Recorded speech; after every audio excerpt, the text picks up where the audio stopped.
socialstudiesgames.us. This is Unit 6, Video 1. As always, these videos and notes are based on the AP US History Study Guide. If you want more in-depth and deeper knowledge of the topics, check out some of my supplemental videos.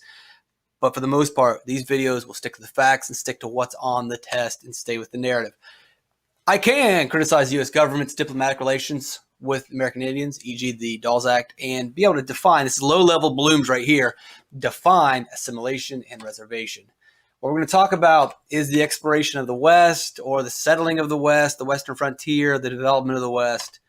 The idea of the Wild West is kind of blown out of proportion. Sure, there is a Wild West, but it's mainly exaggerated. Gunslingers, Indians, that's not really happening. What was true and what has been exaggerated and has been taken to the extreme is the idea of cattle drives. That's the real cowboys. Those are the real vaqueros. So in Texas, you've got steer, oxen, or cow, whatever you want to say.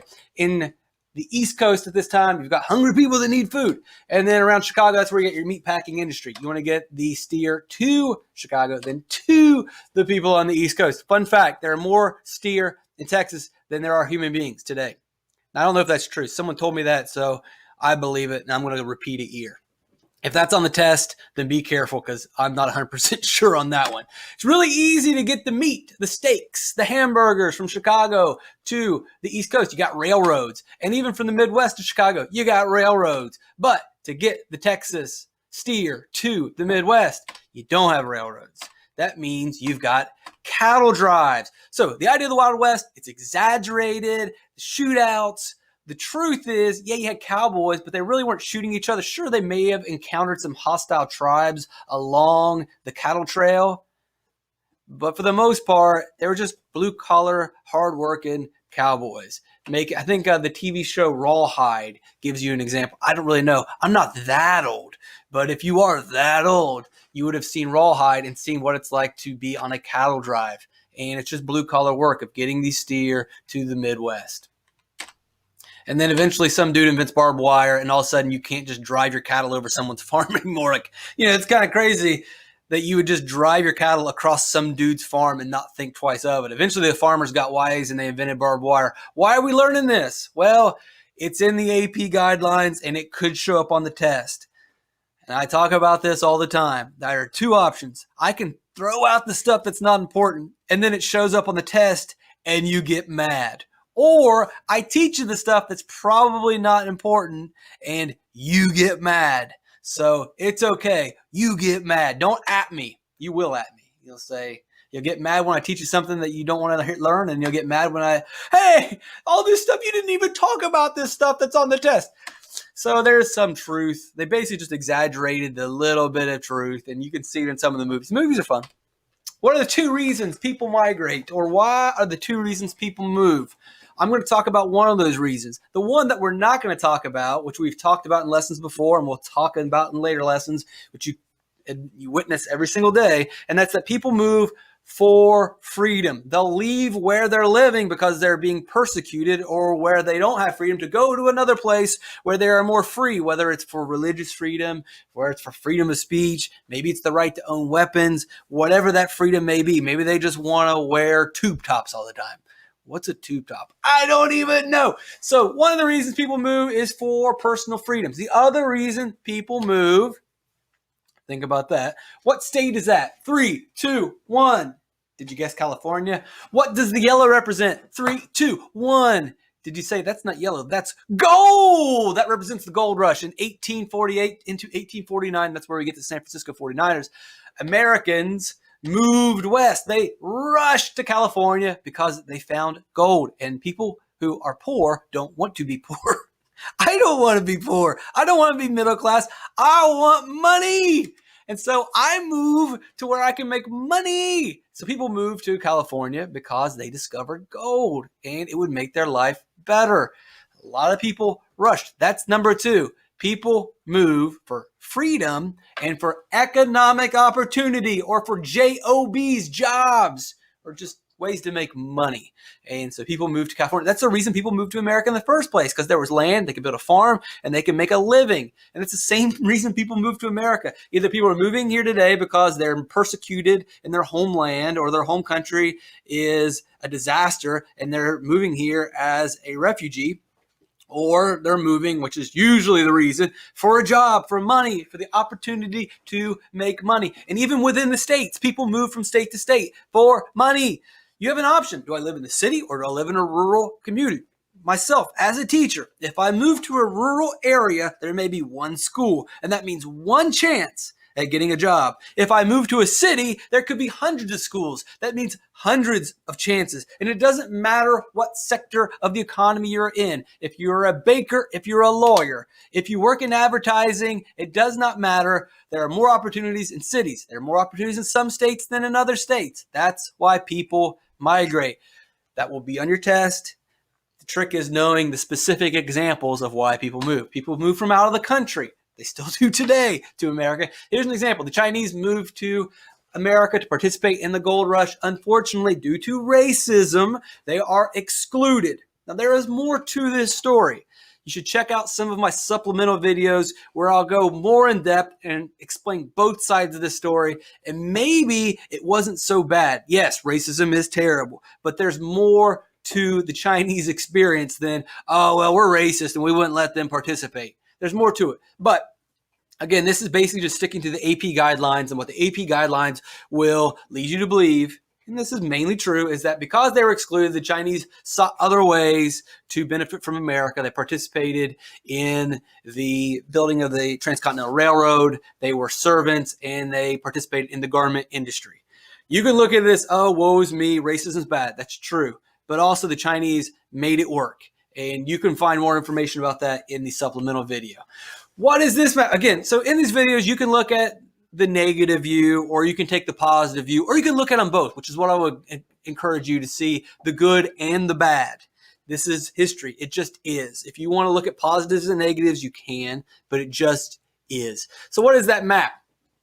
We can see that there are states shaded in black, and they slowly disappear as time goes on. In 1990, there are very few areas that are now covered in black. And if you look really closely, you'll find out that these are Indian reservations. So if we rewind the clock to about 1790-ish, the creation of, I don't even know if Kentucky is a state at this point. I think Kentucky, before Ohio becomes a state, in around 1804, I believe Ohio officially becomes a state.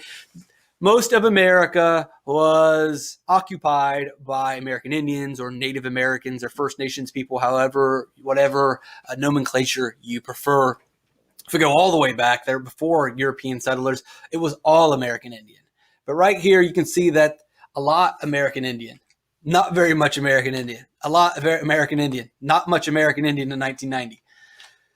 So if we're looking at the AP guidelines, in the plains, American Indians were originally farmers, and that will change. Cultures change for various reasons. You have changed. I have changed because of cell phones. My life is completely different because of computers. My life from when I was very young to how I live now, it's changed a lot. And the same thing with the American Indians living in the Great Plains out here. They were mainly farmers.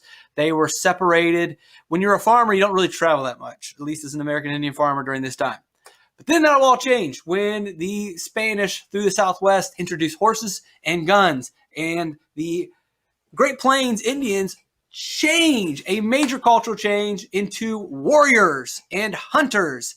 And unfortunately, when you have horses, you can move around. And so the Sioux, whereas before may have not encountered the Chippewa, now with the horses, they're going to interact more often. And they may have issues about whose land belongs to whom. And when you give them guns, that makes the problem even worse. But for now, what you really just need to know is the Plains culture changes by the introduction of guns and horses by the Spanish. If we talk about the interaction between the American Indians and the European settlers, the real quick answer that you get in fourth grade is we took their land. That's fine. Understand that. If you want a deeper understanding of the interactions between American Indians and the white European American settlers, or you can even say the Spanish European settlers, there is more to it than what you're normally going to be taught. But if we just stick to the AP guidelines, we take their land, and we take their land mainly through treaties signed that over the years, the American Indians forfeit their land to the white settlers. And there is force involved. We need you to move west because we want to take their land. And if you have a problem with the use of the word we, get over it. So here's the quick story. The British show up and the American Indians are forced to move out of the 13 colonies. The British are kicked out by the Americans. As the American population grows, we then want more than the 13 colonies. We want the Midwest. We want Ohio. We want Kentucky. We want Michigan. We want Indiana. And so then we force the Indians west. And there are wars involved, and you'll have to go back to the earlier lessons in American history where we talk about the Ohio Wars, you can talk about the Trail of Tears. Force is involved, but also treaties are involved. We say, well, if you move this time, we'll give you this. And if you move this time, then we'll set this land aside for you here. And if we go to 1870, the American Indians have been forced out of all of this land and then have been set over here. This is the land that's set aside for the American Indians. This is the land that is reserved for the American Indians by 1870. These are U.S. states, and this is the land that we have signed over to them through treaties. And for the most part, we don't want that land. That land, Utah, Colorado, Wyoming, this is land that we don't prefer.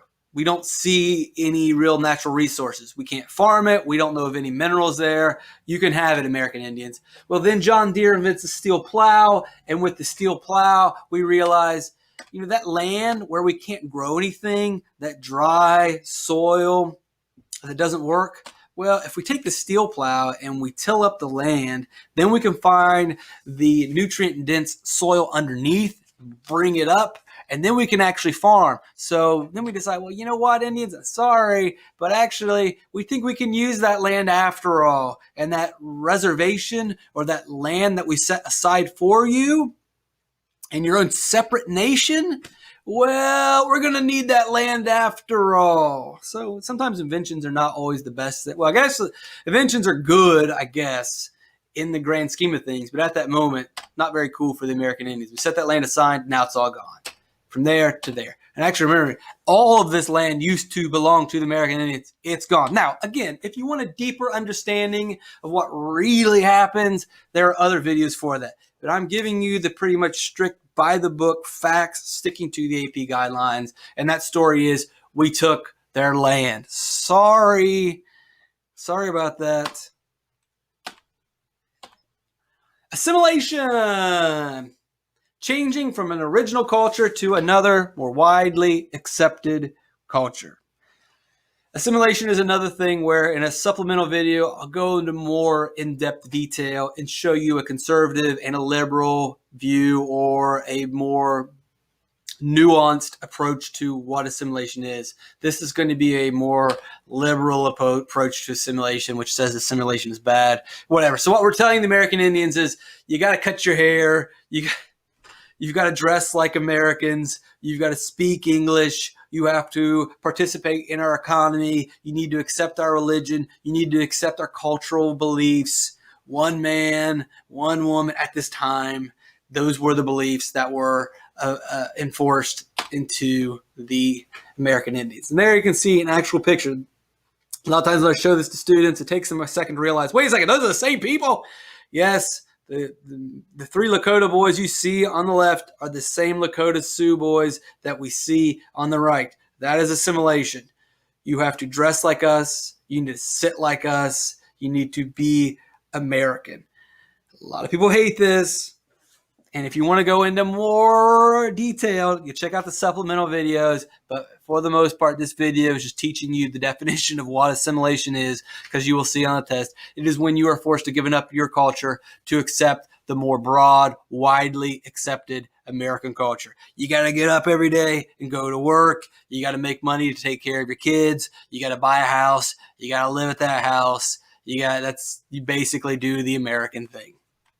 You can try to fight it, just like you right now saying, I'm not going to be like everybody else. I'm not going to be like you, Mr. Dietrich. I'm going to be my own person. I'm going to dress however I want. And if I don't want to get married, then I'm not going to get married. And if I don't want to go to college, and if I don't want to work a 9 to 5, then I'm not going to do it. I'm going to be my own person. I'm going to get a blue mohawk, and I'm going to be different. I'm going to have a YouTube channel, and I'm going to show you. Well, actually, you're actually becoming like everybody else, because everybody else has a YouTube channel. I have a YouTube channel. If I have a YouTube channel, then you are assimilating by doing a YouTube channel. If you want to be different, then don't do a YouTube channel.